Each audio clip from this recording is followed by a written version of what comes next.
So we are live. Welcome to the 28th day of a live conversation. Yes, exactly. To launch the Sage Circle Alliance. I am Peggy Kraus, and I am joined today by Mike Young. So we are going to be entertaining the all of you today. I'll just say a little bit about me and what I do, and then I can't wait to hear more about Mike and what he does. And little spoiler alert, I have I have a little info for what Mike does. But again, yes, I'm Peggy Kraus, and I am, let's see, I am a diabetes care and education specialist. I am an exercise physiologist. So when you put those things together, along with a passion for teaching people about plant-based diet, my focus is type 2 diabetes, and I love to teach people how they can reverse all that. Because type 2 diabetes, right, is the name that we've given to blood sugar numbers that are constantly high. Right? They're temporary. When you fix those blood sugar numbers, they come back down into range and you get off the medication because your numbers are good. You don't have high blood sugar anymore. You don't have type 2 diabetes anymore.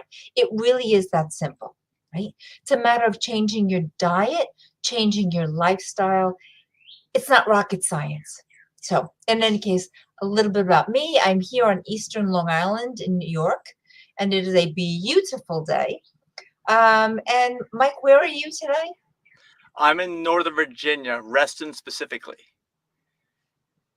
Northern Virginia. Okay, nice day for you as well. Yeah, I mean it is. I'm indoors. Unfortunately, I'm in my studio, so I have I'm usually half the time I'm outside. Sometimes I'm in the studio, but I see you. You're more of a hybrid. I hear all the birds chirping, which is awesome over there. Yeah, I don't have a studio. I have a living room, as you can see. Popping into our picture is Kathleen. I have a living room, and Kathleen, nice to see I you. only stopped in to say hi to both of you. All right. Two of my favorite people. So, two of my favorite vegans. What can I say? Hey, Kathleen. Yeah. I'm only here for a moment. Just wanted to say hi to both of you and out to, I was going to say La La Land, but out to StreamYard Land. So I'm going to say my goodbyes and have a good time. All right. Thanks Kathleen. Thanks for popping in. Bye-bye. Yeah. That was cool. Yeah, that was cool. I wonder if you have any more surprise visitors today. Well, yeah. Well, actually, let me let people know too that you gave a great introduction, and you said we're almost through the month of May, and I want folks to know that since this is a new organization, Sage Circle Alliance, that's kind of the goal of what we're doing here. Is we want to get out and do these live streams every single day for an entire month, right? So we're almost through that month of doing that. Yeah, and it has been quite a marathon. So yeah, there have been so many people that have been doing these live streams that I'm seeing people really for the first time. That's great. And learning lots about them, what they do, and how they get started. Yeah, and if people want to look at previous live streams, because as you said, Peggy, it's been happening every day. You can go either to the Sage Circle Alliance YouTube channel or the Sage Circle Alliance Facebook page, and it may even be in more places than that, but those are the ones I go to check on things. Ditto, yeah. And when I can't listen live, it sure is convenient to have it on YouTube. And for some reason, my phone is not always so happy to get right on YouTube or to what I want to see. So it's so much easier for me just to go to Facebook and just click from there. Yes. Click from there. That's But right. Mike, tell me a little bit. I mean, I know about your health optimization cruise, but I don't really know anything else. So maybe start with that. There's a lot to talk about. Okay. All right. First of all, on my right shoulder here is our organization, aplantbaseddiet.org. It's a 501c3 nonprofit, certified by the IRS in the United States of America. And really, we're an educational organization. It's something I founded 10 years ago already today. And it's funny because of the topic that you said, we have a community, the reason I started the organization was because I didn't know anybody that was plant-based or vegan 10 years ago, and I think everybody kind of knows somebody nowadays, but that was the reason. It was educational and a way to connect people. So my official position with the nonprofit is CFO. And until a couple of days ago, it used to just mean chief foodie officer, because I love to eat. I don't really cook that much. Okay.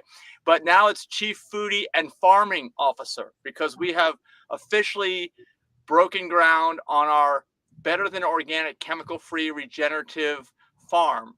So now I'm the chief foodie and farming officer of a plantbaseddiet.org.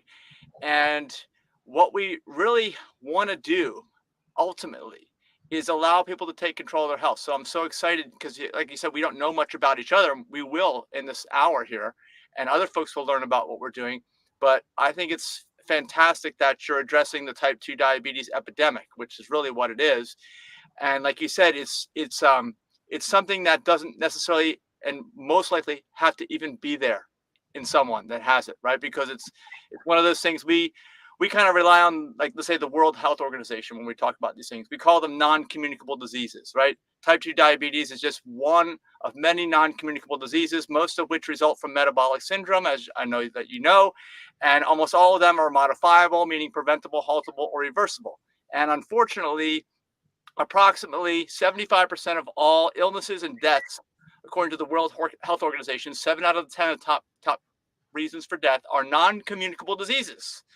So we are excited to tell people that there will soon be a time where humans are alive where we have eradicated all these non-communicable diseases, and we will live in a post-non-communicable disease world, I believe.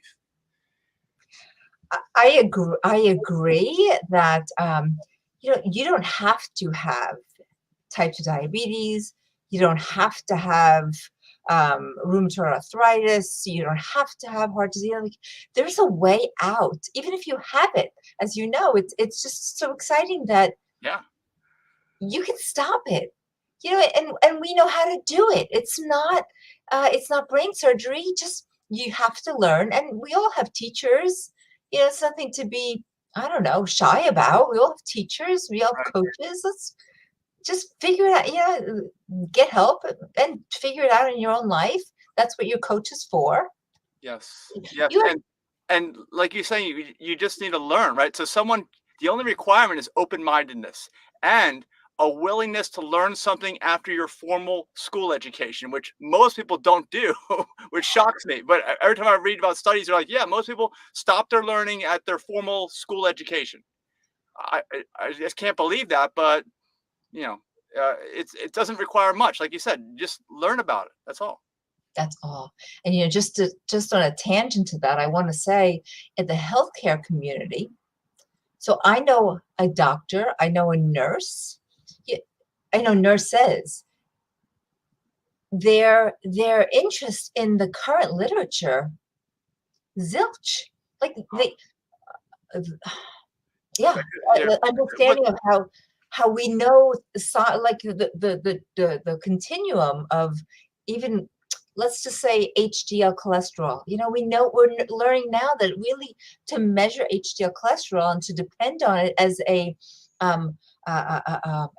way that it's going to lower your LDL cholesterol is not happening. So let's not talk about that anymore. Right. Let's move on. So I just wanted to add that not only do regular people not learn after they leave school, but there's doctors and nurses out there that are doing the same thing. They're sort of stagnant.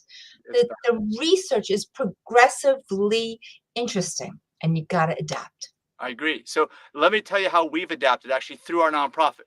When we started 10 years ago, like I said, I didn't know anybody that was plant-based or vegan. I really wanted to optimize my health, but at that point, I'm like, well, we got to start somewhere, So when we got into it, what was really big at the time were these veg fests, okay, which I'm sure you've heard of, others have heard of. Basically, an outdoor, usually free celebration of all things plant-based, zero animal products. Almost always has an education component. And other things along with there, lots of food, lots of fun, like a festival type environment. So we were doing those, and up until about a year ago, we had just done in the last 2 previous years 25 annual Veg Fests, just in the last 2 years. As of April 2023, which is the last festival that we did. And last summer we decided, well, we're not going to do this anymore. And let me explain why. First of all, it's really for awareness, we found, right? And back when we started, it was hard to find any plant-based, let's say, milks, cheeses, ice creams, plant-based meats. It was nearly impossible to find that except for tofurkey 10 years ago. Okay. So, but now every grocery store has all these things. So what are we delivering to people? What kind of new knowledge? So we realized in 2018, or at least some of the team did in 2018, after our first festival, which took place in 2017, that we need to concentrate on the food, because that is more than 50%, we believe, of lifestyle is your food choices. And you can't like out exercise a bad diet, for instance. So we developed the standard right here. We call it healthy vegan food. And what we wanted to do was, at our events, we would incentivize, and we did, food vendors that would bring at least one item that met the healthy vegan food standards. And if viewers out there want to know what that is, go to healthyveganfood.info. That will take you to a specific page on our nonprofit site, and you'll learn. And I can tell you what it is. What it is there's 6 facets to it. Number 1, no animal products. Number 2, no alcohol, because that's a group 1 carcinogen. Number 3, your prepared dish has to have actual plant fiber in it, because so many things don't these days. Number 4, no added oil. Number 5, no added salt. Number 6, no refined sugar. So we recognized, we did early on, that we couldn't in good conscience call anything healthy as a food unless it met that as a minimum. We don't claim that's the end all be all. We just claim like that's the minimum standard. So what we did was we incentivized food vendors at our festivals to bring at least one healthy vegan food dish. And we found that no matter how we incentivized them, almost nobody brought anything, So what ended up happening was we had some really challenging education. There are lots of practicing lifestyle medicine physicians, lots of people like yourself who's to diabetes specifically, other healthcare professionals, and then the food didn't match up, So we were like, what are we doing? And we kept trying to evolve these events, and we realized after a while, well, there are more and more vegan events happening, not just Veg Fest, but vegan events of all kinds that are festival type events, right? And what we also noticed was that the educational component was quickly vanishing from all these things. There really wasn't any education. It was just like a big version of a new version of like, let's say, a state fair or a county fair, that type of a vibe, I would say, almost, to where it's not really the best for your health. So we realized that we needed to move away from that. So we did. Now, you mentioned earlier in this broadcast the Health Optimization Cruise. That is our new event that we started planning before we decided to exit the festivals. We've been planning that since December of 2022. We've been planning it since then. We had our first event in January. We're already planning for next year as well. And people want to learn about that, you can go to healthoptimizationcruise.org. And that's the specific page on our nonprofit that talks about it. But that event and all the events that we do, from now on, we decided not only are we not doing festivals anymore, but every event the food has to meet this at the minimum, this healthy vegan food standard. And we feel a lot better. Okay, I feel like, okay, I'm actually helping people for sure, right? And we had to evolve to get to that point, because like you mentioned, and as I mentioned earlier too, 10 years ago, I didn't know any vegans. It was hard to find these things, but now they're everywhere. So we need to challenge people at the next level. So hopefully that's what we're doing. And if you'd like to, I can tell you about some other initiatives that we're involved in that you probably don't know about either, that are much higher level. Because like I said, this is the minimum now. That's the minimum. And as you are probably aware, you probably don't know any restaurant that serves any food like I described. You probably don't know any special events that have any of the food I described. But we have other stuff that's even higher level than that. Okay. Sure. Well, one of the things I mentioned is that, I'm now, as of this past weekend, because I planted a whole bunch of cherry trees and grapevines on our farm, which is called Mountain Ridge Farm in Virginia. And I'm now a farmer, because I'm actually when I say a farmer, I mean someone who's actually doing the work, because that's something we also noticed in our events. When we were incentivizing healthy vegan food, one of the things we said was, look, if you're a farmer and you're growing plants, and you bring them to our event to sell them produce, that meets our definition. You know, you're automatic, and actually you get in for free. That's how we incentivize farmers. We're like, we know you work hard. So if you're a farmer and you're growing it, you get in for free. Unfortunately, kind of what we realize too is that a lot of farmers don't actually grow. They're like middle people, you know? You may not even realize this. So it's, and we also realize there's a whole I don't know, continuum of knowledge about what your food is that you're eating and how it's grown. And we also recognize that, and I've talked about this with others in some of these talks here with Sage Circle Alliance in the last month, is that you don't know what you're buying as produce unless you're growing it yourself. Because unless you're growing it yourself, you're just taking somebody's word that it is what they say it is. And you have no proof. You know? So we know people don't tell the truth, unfortunately. So this is a big, anyway, so we're now farmers. I'm a farmer. We have many projects we'd like to get started that are basically growing our own plants. So that's one thing that we're into. Now this talk for Sage Circle Alliance, you know, is talking about community, the importance of community. And that's something that we are really into and have been into since the beginning. I want to open my phone and go to my website so I can look at our menu and tell you accurately where to look. If you want to go to our website, plantbaseddiet.org, we have many communities. I am huge into social media and have been for more than 10 years, probably 15. And there's a tab on our website called Online Community Groups. When you click on that tab on the website, it says Online Community Groups. This is how we develop our audiences. I mean, yes, we have a YouTube channel. Yes, we have an Instagram. We even have a calendar, actually, because we do events, right? That's how we're building community online, and we're building community through our events. And that's also one of the things that I like about Sage Circle Alliance is it's bringing all these people together, all these organizations together that are also doing these same things so that we can leverage the knowledge, the experience, the contacts, everything so that everyone, you know, can make their events and their community outreach better. So if you look at that tab, you'll find that we have groups on every social media platform, or most of them. The ones that are really good into groups, let's say, for instance, like Facebook, right? There's all kinds of groups. We have so many local and worldwide groups on Facebook, and you can find them on our website. And another one is like LinkedIn, which I think is excellent. Like you mentioned earlier about the doctors and health professionals not keeping up with the literature. I don't see that on LinkedIn. I see a lot of people that we are gathering together, like a lot of Sage Circle Alliance members. We have a lifestyle medicine group, for instance, that we've started on LinkedIn. There are groups there.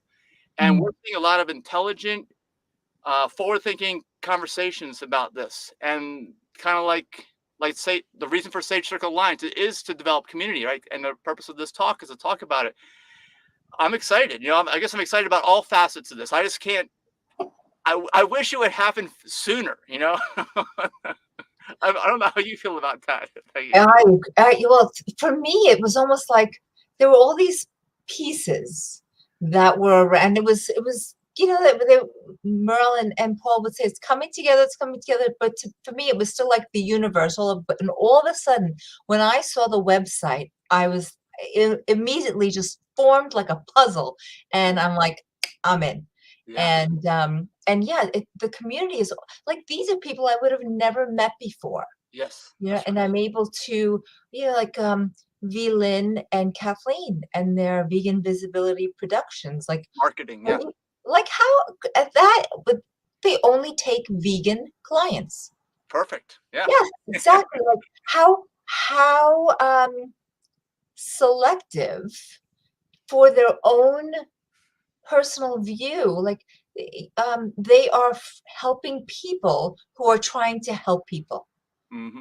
And I think that is awesome. And then of course there are doctors. You know, you have like Dr. Furman is there, Dr. Nikki. Her last name escapes me, but these are people who now I have immediate access to.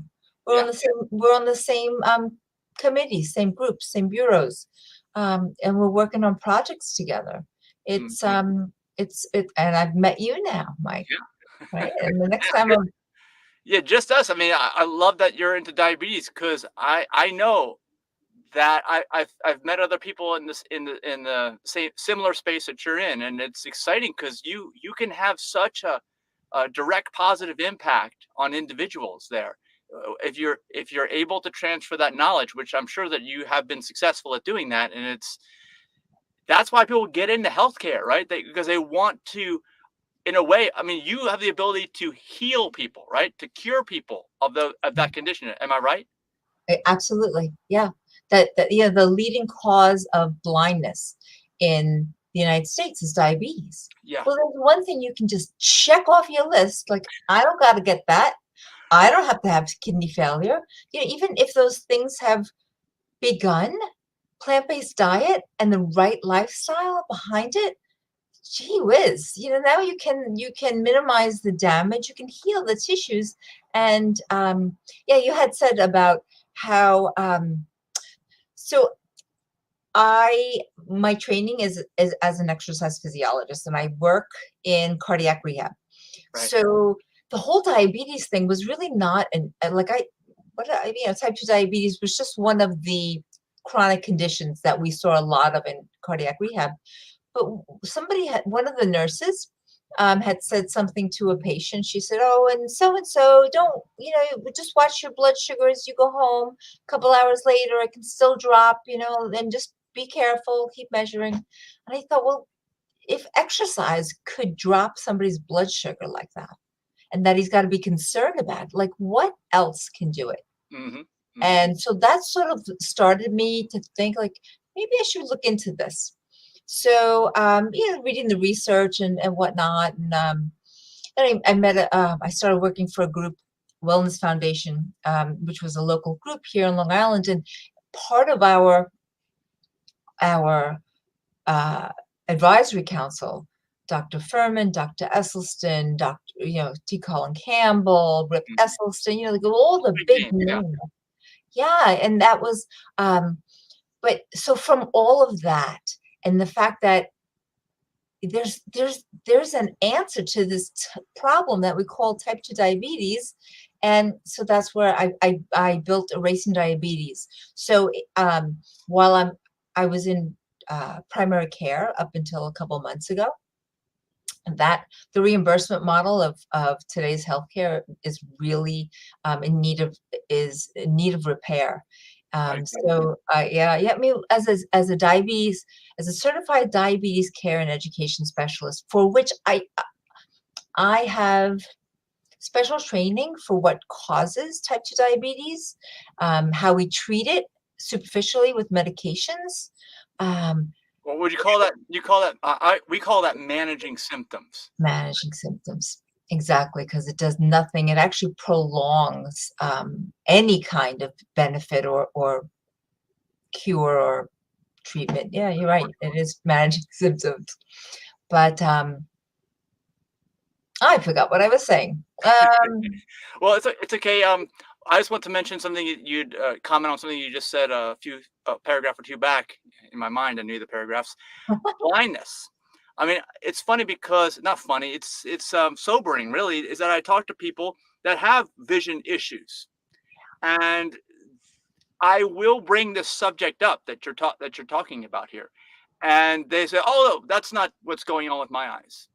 And of course, I know what their diet is, and I'm like, of course, this is what's going on with your eyes. They're like, no, I have this condition that has a name, right? We've been diagnosed. Well, sure, of course, you got a gazillion type of conditions. They all have names, but they all lead to blindness, like you were saying, right? And or impaired vision or some kind of combination of that.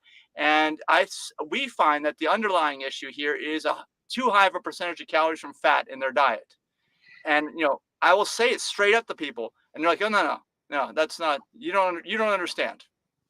But I think it's all an issue of education or lack of education, and lack of open-mindedness, right? I mean, Oh my gosh, that's just what it is.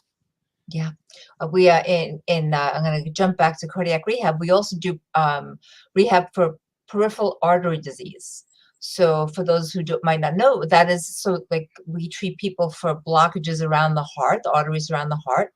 Peripheral artery disease is blockages in the arteries in your legs, and people are debilitated. They can't even walk to the mailbox without being in excruciating pain. Right. Anyway, we have this patient now, and I approach him, and I've learned a whole lot of things what not to say in cardiac rehab, because I don't always get support from administration, from the Right. registered dietitian, right? So I come to it as so I say to him, so a couple of years ago we had a fellow, much like you, same age group, that who had peripheral artery disease, and he changed his diet. With this Well, young man, just so viewers know, I am 54. 54 years young. 58. Yeah. So, and I said, for this man, he changed his diet and didn't even realize that it was his diet that was causing the peripheral artery disease. Because when he changed his diet after 3 weeks, the pain was gone after years and years and years. 3 weeks. And this man on the treadmill, and he's in pain because he's like, oh, I'll go on. He said to me, my father had it. It's just going to be what I got. I got to live with it. I was like, no, really? And he was just so close the door. What am I going to do? It's like I approach him again, and I get the open-mindedness, just like you said, Mike. Maybe when enough people approach him, I don't know if you've ever heard the excuse or the reasoning, or I could never eat like that. Right. All the time. Yeah. All the time. Or I've been doing it for so long, I'm not changing now. But all these things. But all that is also the 5 people you hang around with the most, right? Because they're going to influence you. So we also believe that we'll reach a tipping point where that peer pressure will turn positive rather than the negative that it is right now. And that's what the Sage Circle Alliance is going to help with, right? We need to reach that tipping point by bringing everybody together, because it's only a matter of time. I'm very much an optimist here. And this Sage Circle Alliance, brand new organization, right? This is what we need at the right time, I think. I agree. It's just it's building and building and building. And what I didn't like for the last 6, 7, 8 years is that this expert says ABC, another expert says ABD, another expert says ABE. Like, if we just agreed on 99% of the same thing, it's okay that we have a little differences. That's fine. But now I think we're bringing together, Sage Circle Alliance is bringing together people with differences and finding common ground. And we're singing the same song. Yes. Right? And it's wonderful that the teachers have the same song, and the doctors have the same song, and the writers have the same song, right? We all are singing the same tune. Yes. Well, let me ask you a question based on something you mentioned earlier, because you told everyone, including me, that you're, I think, an exercise physiologist. Is that right? Okay. And I mentioned earlier that, at least I believe, you can't out-exercise a bad diet. Not to say that exercise isn't beneficial, because it truly is. But what do you think about that? What do you think about that statement? I think you're right. I mean, for me, as much as I love exercise and I love learning and doing and all that stuff, I always thought that diet was more powerful as far as a health changer. And like you said, you cannot run a bad diet. Also with that, I want to give a caveat that we do believe that daily vigorous aerobic exercise, there's nothing better than that for your mental health. That we definitely want to transmit that to folks out there. You got to get that daily vigorous aerobic exercise, not only mental health, but I think you're going to sleep better too, because you're going to be tired. I agree. Yep. I mean, exercise has so many good side effects.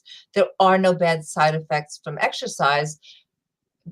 And well, unless you're doing a really risky sport. right? In Risky sport. in the right dose, there's not you're gonna, like you said, you're gonna sleep better, you're gonna think better, your skin is gonna look better, you're gonna breathe better, you'll be able to you'll have more energy. There's so Yeah. many things. Yeah. And I'd say Um, that there's no better antidepressant than vigorous aerobic exercise. What do you think about that? Absolutely. Actually, I don't even know what it was. Just the other day, I was looking for a research source of that, and there were like more than I could imagine. And that's Wow. one of the things that we document in cardiac rehab. We document what their mood is and their depression level before, and we always see it go up.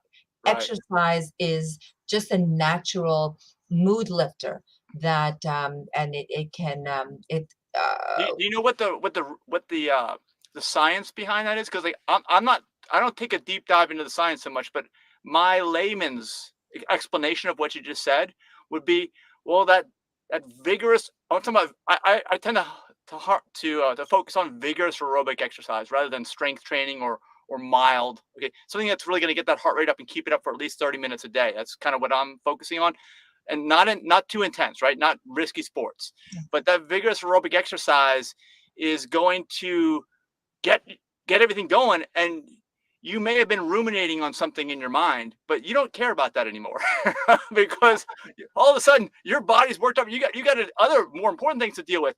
And I feel like, much of, again, my layman's terms, much of depression is ruminating on the past. So how can you ruminate on the past if you are just pumped up and you got to focus on this intense exercise that you're doing? You can't. exactly. You can't. That we know that exercise is 1.5 times more effective than medications like Xanax. So it's proven, like, and we have a number how much more. 1.5, so it's not as equal, Well, right? It's more equal. I think Yep. it's more than that, because if you're doing exercise that is not risky, it has zero side effects, right? So Mhm. that you're comparing against something that has all kinds of side effects as pharmaceuticals, right? That's true. That's absolutely true.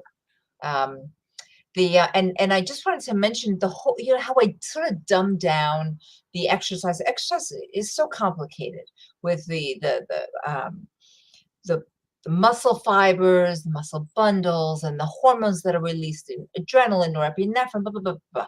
Like, Yeah. I forget all that. When somebody just wants to know why I should exercise, I tell them that, going back to, you might have read the book Younger Next Year by Harry Lodge and Chris Crowley.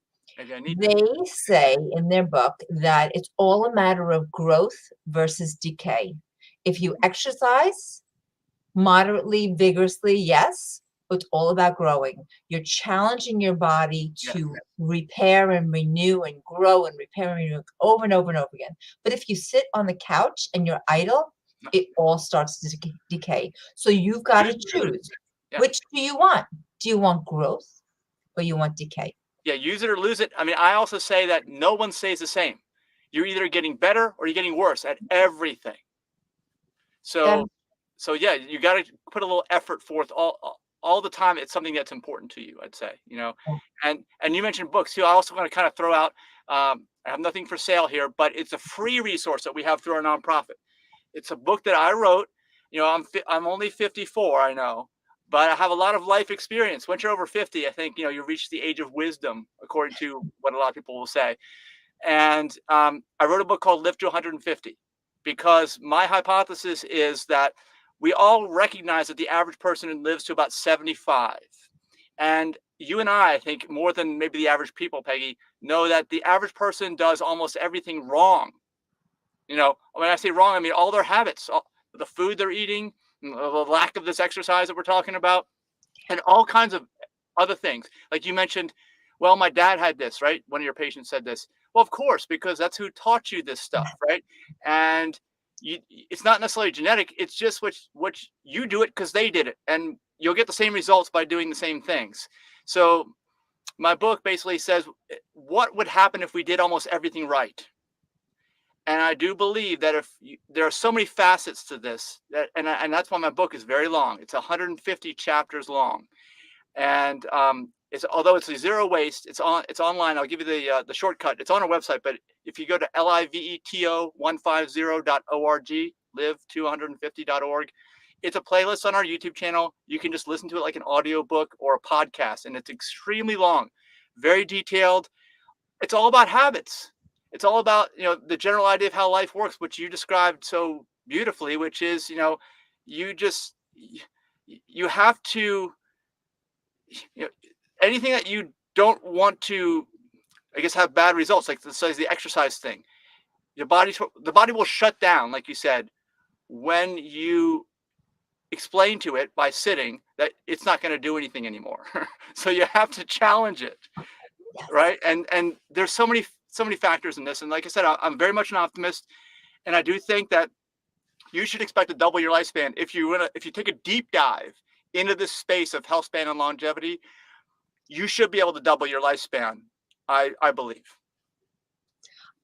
I agree with you. Adding many, many years to your life, happy years, like healthy, happy years, not just how we lived like the last decade and a half now, sort of, with achy joints, not being able to move, with a laundry list of medications and doctor's visits all the time. Not that, like you said, like vivacious living. Yes. I mean, that's what we call it, like health span, right? That not just the lifespan, but the part of your life where you're actually healthy and you're doing what you want to do. Because that's also a thing that we believe is that life is meant to be fun. You should be able to do whatever you want all the time, whatever age you are. Because if you're not, then that leads to you not feeling too good about yourself. If you realize that, well, I've got this condition and I can't really do, it doesn't feel good. And I don't mean to minimize anything that is outside of the non-communicable disease realm, because, obviously people get in freak accidents and things. And I think our emergency care physicians are amazing, but I wish it didn't happen to anyone. Those types of things we are not discussing here, I think, right, Peggy? I mean, because that's something we don't have any control over. We're talking about stuff we actually have control over. Right. Lifestyle diseases. Yes. Right. It's Yes. what was it? And you had mentioned the other day, just before, about how that is what, so my patient did what his father did, and he got the same disease, right? He got the peripheral artery disease, and it's the same recipes. I love to say that when they say to me, oh, but so my mother had that. Well, runs in my family. Well, so do recipes. Right. If you're That's right. passing down the same harmful recipes. Yeah. And along that note that you're hitting on right now is the subject of epigenetics, which I'm sure you're probably somewhat familiar with. I have a chapter in the book on it. Basically, for folks out there that don't understand what it is, you don't need to take a deep dive into science. You just need to understand that your body will change the expression of the genes based on the input it receives from you, right? And in most cases, the input can be exercise, right? If you decide to give it exercise, which most people don't do, unfortunately, and the correct food. So you can change the entire outcome based on the inputs that you decide to give your body. Agree. It's like I tell the people with diabetes who I work with, there are 5 things so important, but 4 things, let's talk 4 things, and critically important. It's what you eat, how you move, what you think, and how you sleep. Right? Oh my gosh, all of them can drive your blood sugar way up, or all of them can settle your blood sugar down, and you can throw away your stupid glucose meter and your medication, of course, with your doctor's blessing, and be done with it. And that really is sort of my approach. Like I have been trying to not work with people who have inflammation or whatever, PCOS. Well, I love to focus on diabetes because that's where I know what to do with the numbers. I know when the numbers should come. You're an expert with that. Yeah. But that is I love to focus, even though those 4 things will pretty much fix anything. Yeah, Mhm. right, Yeah, right. I fully agree with that. Absolutely. I mean, that's it. And all of this should be taught to people as an important subject in school, I think, at a very young age. because because that way we don't have to try to find people who are willing to relearn all this as adults. That's part of the problem right now. That is yeah, relearning. That is the whole thing. If people didn't know anything at all, and then you got, and then we're diagnosed with type 2 diabetes or heart disease, whatever, and we would say, all right, well, this is the way to eat. Hmm. It's okay. Thank you for that. No, instead, I'm sure you've heard it too. Oh no, give up chicken. Chicken is a health food. Yeah. Like, oh, yeah. So it's unlearning those habits that I find is, but that's where the open-mindedness really Yeah. comes So in. yeah, of course. And we're seeing, I want to throw out some more, positive information here. We are seeing through the work that we're doing with our organization that, we're seeing children being raised from preconception with these ideas now. All right. I mean, it's unbelievable because I didn't know anybody that was vegan my entire time in school. Okay. And now people are raising not a lot, just a few. We're seeing some rather than none, okay, that are being raised from before they're born with this information. So we're hopeful. And actually, that leads to something else I wanted to talk about that our nonprofit here is doing, because we're talking about community here. We are involved with intentional communities. And the ones that we're involved with right now that are functioning are in Ecuador, if you know what that is, which is in South America. It straddles the equator, which is why it's called Ecuador. And the whole idea behind these communities, if you go to our website and click on intentional communities tab, I think it's under who we are, and then you'll see intentional communities. You'll see that there's 2 of them, Terra Frutis and Fruit Haven, 2 different communities. But here's the idea, okay? Because I think we're in agreement that you got to teach people young, right? If you Right. can. And you got to surround yourself with people that are going to positively influence you in this regard rather than pull you away from it. So that's what this community is about. These communities are, they're a little bit different. Terra Frutis is the more strict one. And let me talk about that because we have a house for rent. It's called La Casa Mas Alta. Denise and I built it. It's a tiny house. My wife is Denise. And it's on Airbnb. So if you go to lacasamasalta.org, La Casa Mas Alta is like the highest house. That's what it means in Spanish. And it's up on the mountainside because we're in the Amazon rainforest there in southeast Ecuador. The people that founded Terra Frutis, they wanted to find a community where they could grow food all year round outdoors. So you have to be near the equator, of course, where there are no seasons. You have to be at the right elevation where it's hot but not too hot and it doesn't get too cold. You want to find places that have very little weather patterns, such as hurricanes and other things that might just come in one day and wipe you out, or earthquakes or tsunamis. A lot of tropical places are islands, right? So they're probably near a plate barrier and they get tsunamis on a regular basis. Unfortunately, that's what happens, right? If you know your geography and geology and plate tectonics and all that. So anyway, that's why the people founded these areas about 12 years ago, I think it was. And they're completely vegan, of course, no animal products. They're repurposed animal fields, cow fields that were out there. So they were not forests. They were being roamed by cows and turned into grass. Now they're repurposed into permaculture, right? Which is not agriculture. Permaculture is for generations. Agriculture is for the current season, and making money. Permaculture is for forever, hopefully, if you do it right. You can live off of it. And they are also better than organic. They are zero waste. They're better than organic, chemical free. In addition to chemical free, they're also zero waste. And at Terra Frutis, they don't use animal manures when they're growing their plants. They don't even have, let's say, for instance, I know this is a stretch because this whole idea, if you're not familiar with it, it's probably already blowing your mind that you didn't know that this was happening, okay? But there's no pets allowed, no domesticated animals, no farm animals of any kind. Because a lot of times people will talk about regenerative, and they are regenerative there at Terra Frutis, but they use animals in their farming for regenerative practices. They don't allow that at Terra Frutis. You don't need that. If you needed it, it's one thing, but you don't. Okay, just like we know, we don't need to eat chicken, like you said. We don't. You're going to survive. You're going to thrive, actually, if you don't do that. So anyway, that's the community. They thought of everything to the nth degree, and it's a community right now of, I don't know, maybe 10 people, maybe sometimes more, depending on there's volunteers there. They've got properties for sale, actually. And let me also say, when I say for sale, I don't mean at U.S. prices.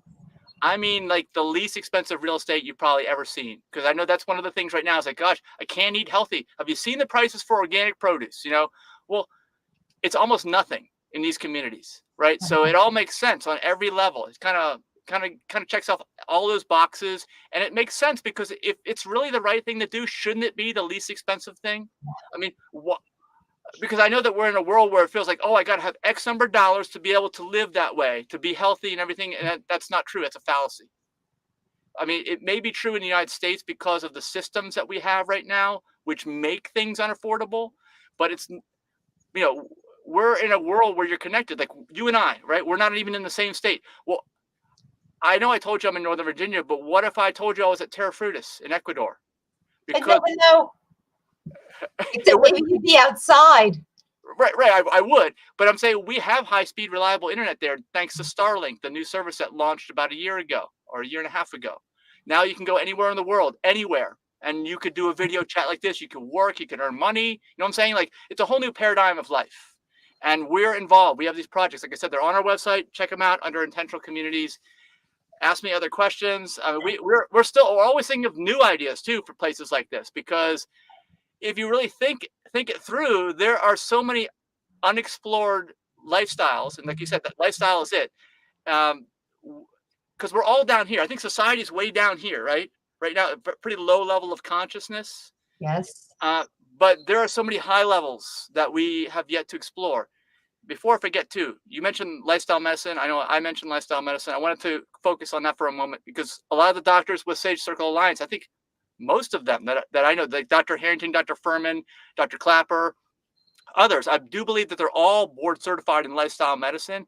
And I wanted to let folks know that that's the future of integrating what Peggy and I are discussing here into the current healthcare system, because these doctors that are board certified, practicing physicians, board certified in lifestyle medicine, they have the knowledge, right? They had to learn all these things in order to get that specific board certification. So look for one.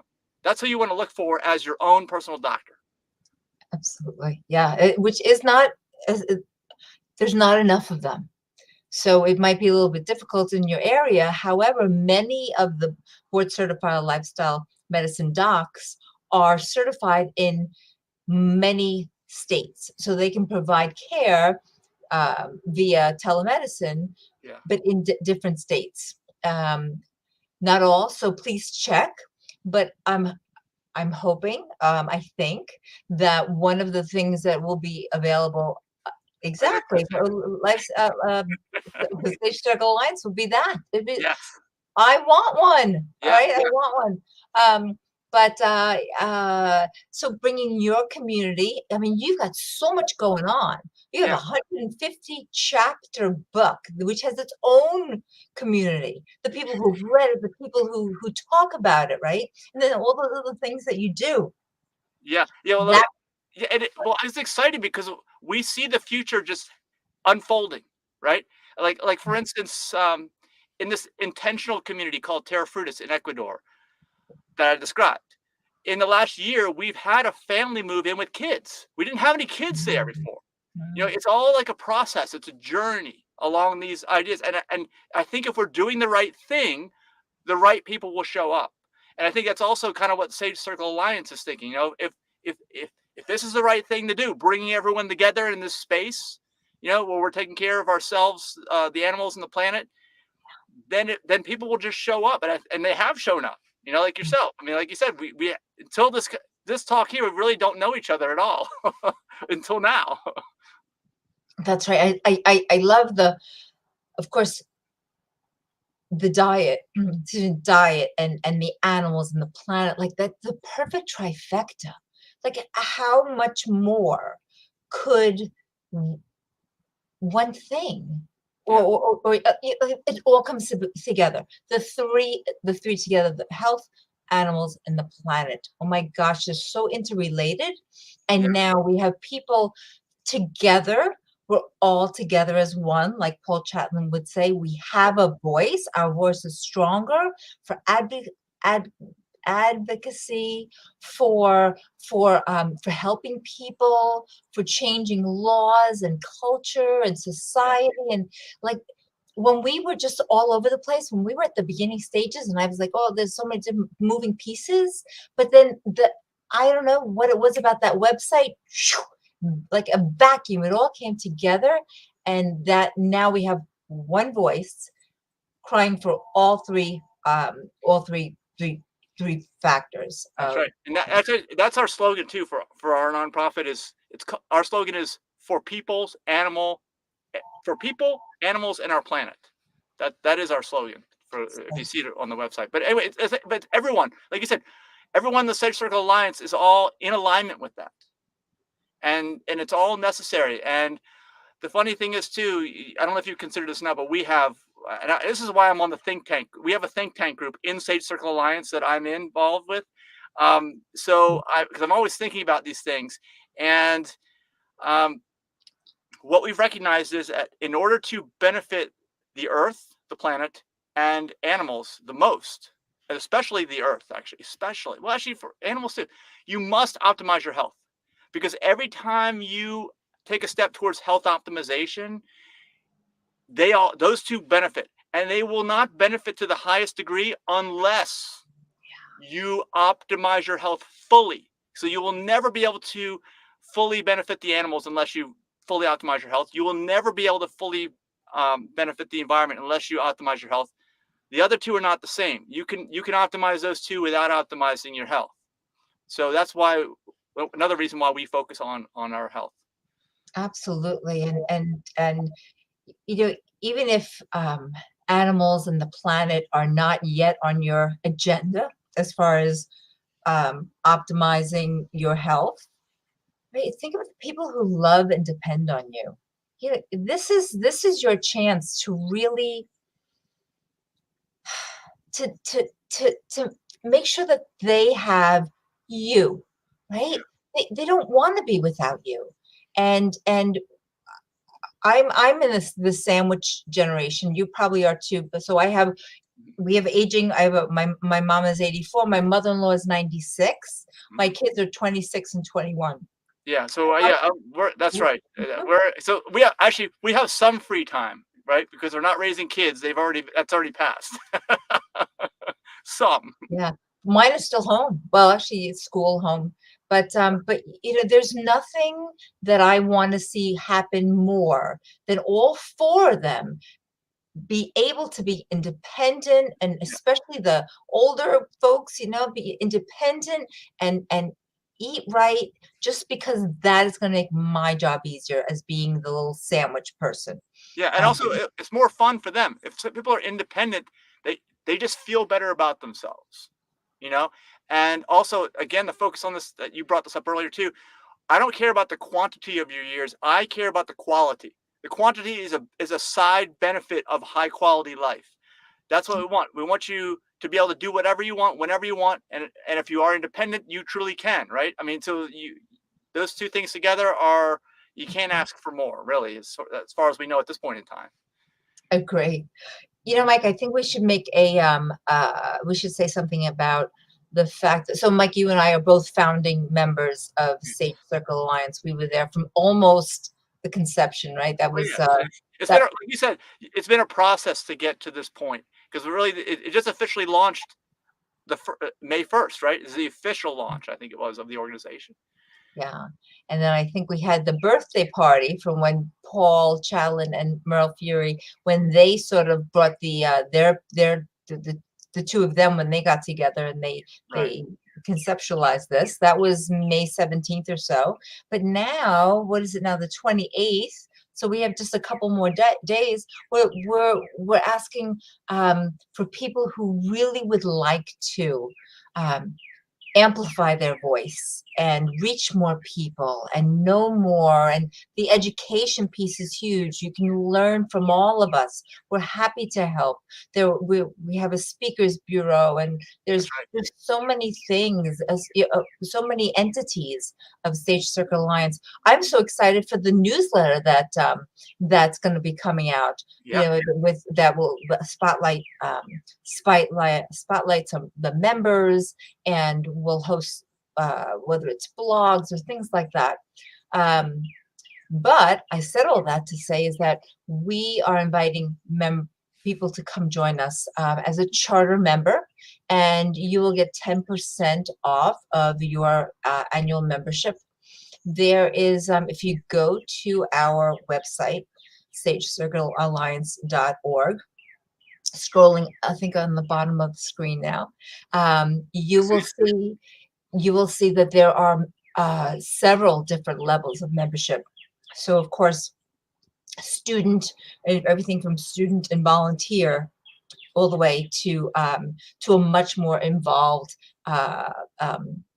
membership tier. I'm not sure what that's called, business, and we invite you to choose one of those and become part of us, because together we can change the trickle down. It's happening, but we gotta push. We gotta make this happen. Yeah, right now it's grassroots, I'd say. Would you say that right now? Absolutely. Yep. Yeah, so we need this. It's absolutely required. If this resonates with you, I tell people all the time, vote with your dollar. It doesn't cost that much to join this organization, and it's well worth it, because this has to be done this way. We are not going to hear this from the top down. I don't know why. I mean, I kind of do know why, but that's not the purpose of this video. But all we have to do is agree that it's bottom up. It's grassroots, so we need to gather together. This is the right time to be doing this. Mike, you had said you didn't know anybody who was plant-based, vegan, whatever, for 10 years. Yeah. I had 10 years ago. So I had a similar situation, even though I was hooked up with it. I worked for an organization who promoted that.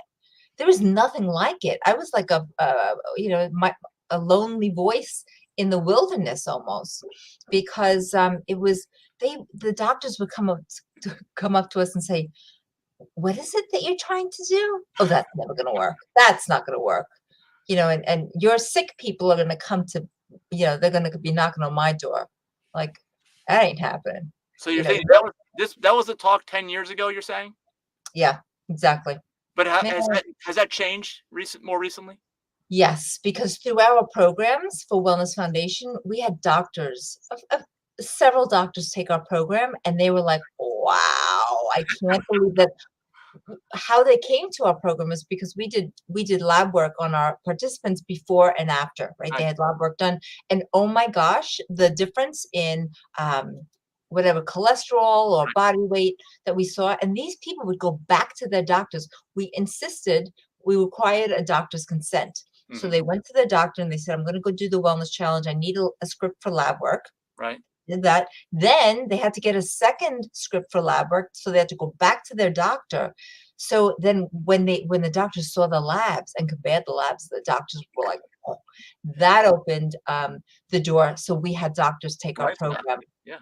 And that was just incredible, because then they were promoting our program to their patients. Wonderful. That's excellent. And also, you mentioned that our organization does this health optimization cruise once a month, or not once a month. I would love to do once a month, once a year. It's an annual event. You can find out about it on our website, or healthoptimizationcruise.org. But we kind of bring that together too. We don't do the labs, but we have practicing lifestyle medicine doctors that you're eating with. All the food meets the standard. I just want to let people know, because Friday at 11:30 p.m. is the end of our early bird pricing. So it's actually going to go up $200 a person. If you guys are interested, just go to the website. But I am so happy to be in the Sage Circle Alliance, because we're already getting connections through the speakers group, like you said, at Sage Circle Alliance, because we want to have that educational component, that challenging and relevant education. And like in our event, people are actually there, right? It's in person, so you can kind of rub elbows and shoulders with these people and ask them specific questions and things, and also be around people that are doing this, right? Like I said, we think it's positive peer pressure, and just as much as the Sage Circle Alliance helps on networking, which is what we're doing here basically. We need to have these in-person events. That's what we're doing anyway as an organization. We're really events. And actually, let me tell you, in case you want to see our calendar's on Eventbrite for our events, and it's at plantbasedevents.info. That takes you straight to our calendar. You can even follow us there, so you can see what we're doing. But again, I want to thank the Sage Circle Alliance because it's opening new doors for not just for us, but for all the members of Sage Circle Alliance. And like you mentioned, the change in the doctors at your workplace over the years, I mean, I can only imagine the changes that Sage Circle Alliance is going to enable. So it's enabling is usually a bad word, but in this case, we're going to enable positive things to happen. It's usually the other way around. Actually, if the Sage Circle Alliance didn't exist, if it didn't exist, it probably would enable that bad dynamic to continue. But now that the Sage Circle Alliance is here, as of May 2024, the whole SCA is enabling positive change. So I'm really happy about that.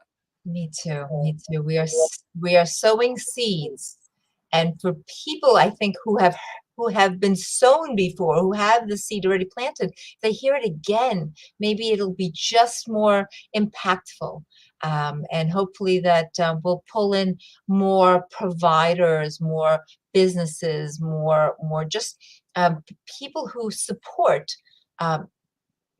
plant-based, vegan people, businesses, whether it's customer to business, business to business.